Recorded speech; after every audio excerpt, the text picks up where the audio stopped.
Hello everybody, this is Maniac4Bricks, and we're here today with a new LEGO MOC video. Today we'll be looking at a MOC that I prepared only about a night or two ago, and earlier today in fact. This is based on a bumper car amusement park ride, which simply has a motorized function to it so that the cars will actually move back and forth. We'll take a closer look at it now under my studio so you can see how everything goes together and how this thing moves. Here is a closer look at the MOC I've built thus far. Keep in mind, there's still modifications to make and things to add on here, but getting the main components down, I'm really happy with this thing. It took 3 hours of making just the mechanism on top, first building it, then testing it, then making sure that it ran the way I wanted it to, and then another 3 hours of modifying this to better combinations of colors, modifying the bumper cars themselves and the arena around it, more like cosmetic work, things that just make it look better.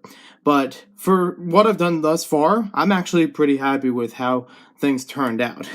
So this area in the front would be where the queue line is going to be. There'll be one entrance on this side, one exit over here with some kind of blocking in between and a step up and down to either side. There isn't going to be any steps on the inside of here. Most of it is tiled, and we'll actually get a closer look at that in just a moment.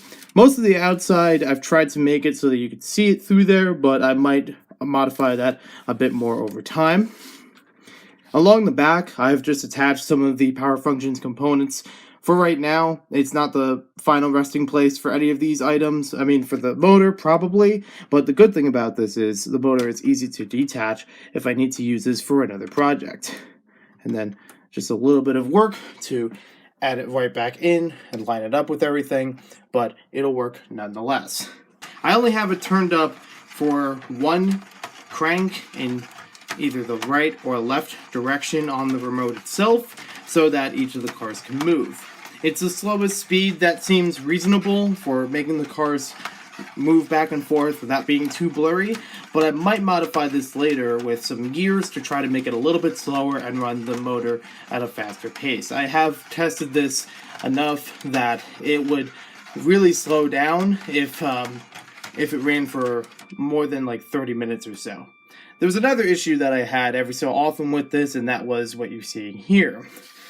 The stoppers that are inside of the main mechanism would sometimes clash with the crank mechanism.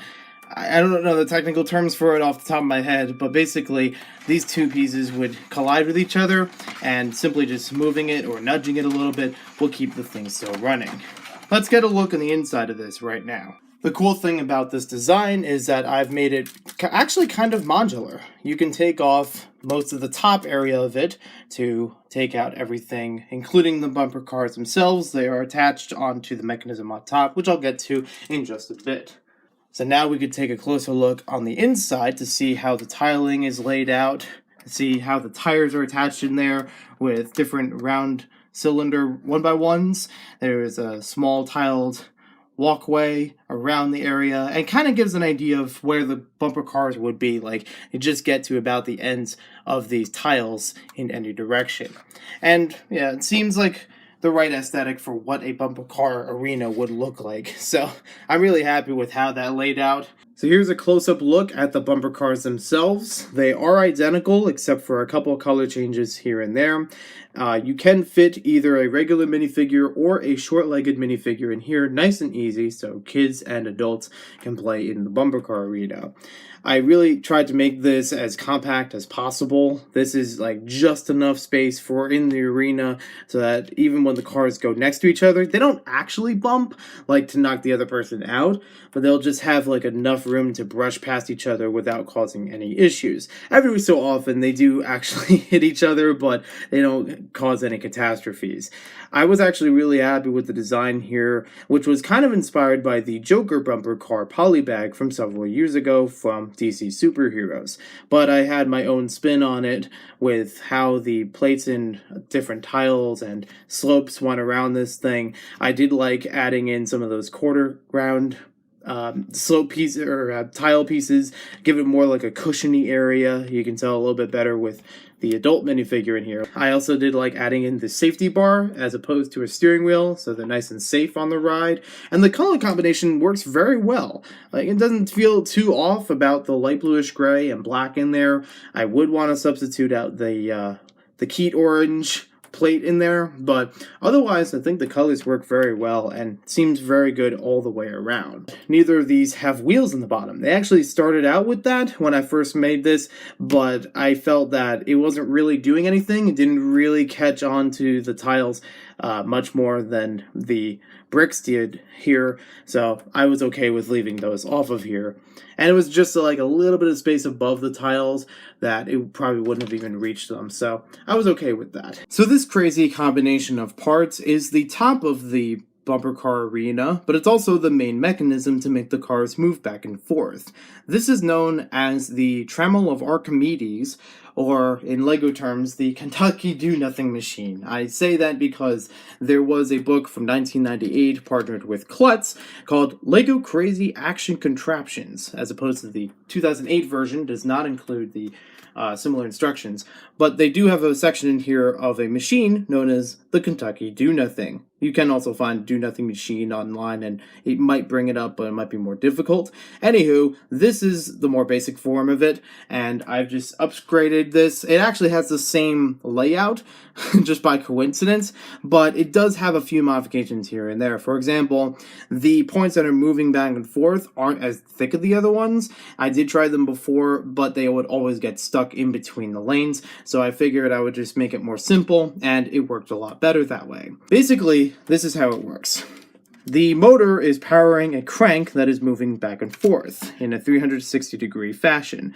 You can see the white Technic lift arm in there that is 7 holes, or 7 studs wide. The crank is 4 studs, as you can see it in a dark gray or dark bluish gray color. On the ends of those would be the attachments for the bumper cars themselves to move back and forth. The idea is that when the crank moves, each of these points will have a lane to go in between, be it horizontal or vertical, and they will always move back and forth through those lanes as the crank turns itself around. There's enough, or should I say, there's a lack of friction in there, as you can see by the Technic pin, that half pin that's in the middle of the lift arm, to allow these to move back and forth. And it creates this motion where these two objects will always walk through the same intersection, but never actually collide with each other. Ironic, because bumper cars is all about colliding with other people. So I'll show you from this angle how this thing runs. You can see now how the crank is turning itself around and how each of these will go through different lanes. It's only going to be one object that is going to move horizontally, one object that will move vertically. There is never going to be a time where something from here will go to something over here. And here it is with the bumper cars attached to the Tremble of Archimedes. You can also look up the ellipsograph, I believe it's called, which also brings about the same result for this method. And basically there would be a longer lift arm in the end of it so that you can use that to draw a circle, kind of like how a compass works. With all that said and done, there are definitely some things that I need to update with this in a future video. I do need to work on the top section of this thing so that I can have a better enclosure. I don't think as far as that goes there will be the battery box and the IR receiver on top of there. I think I could easily just move the wires around and they could sit along the side of the attraction, or at least somewhere towards the back so that it's not going to be interfering with it. The other thing is what you see right now, which just so happened to happen by coincidence. All I need to do is simply tap on it to move them out of the way, or try to readjust the stoppers themselves in order to keep it moving.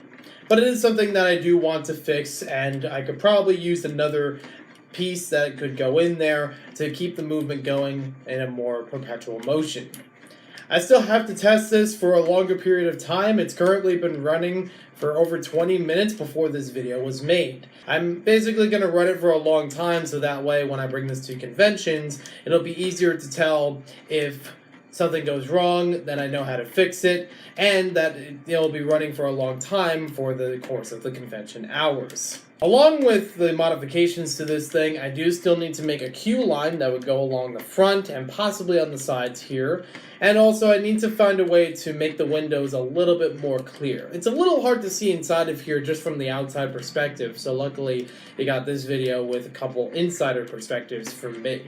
But one thing I do want to fix with this is trying to make it so that you could actually see through it a lot more clearly instead of having the trans clear panels in the way or those barriers along halfway points. I mainly did that at first just to be sure that this thing could stick together and I could test it properly, but I think with a few pieces here and there I could modify this and it'll still look good and still run well and not fall apart or anything from the weight of the top of it, but it'll still be easier to see on the inside.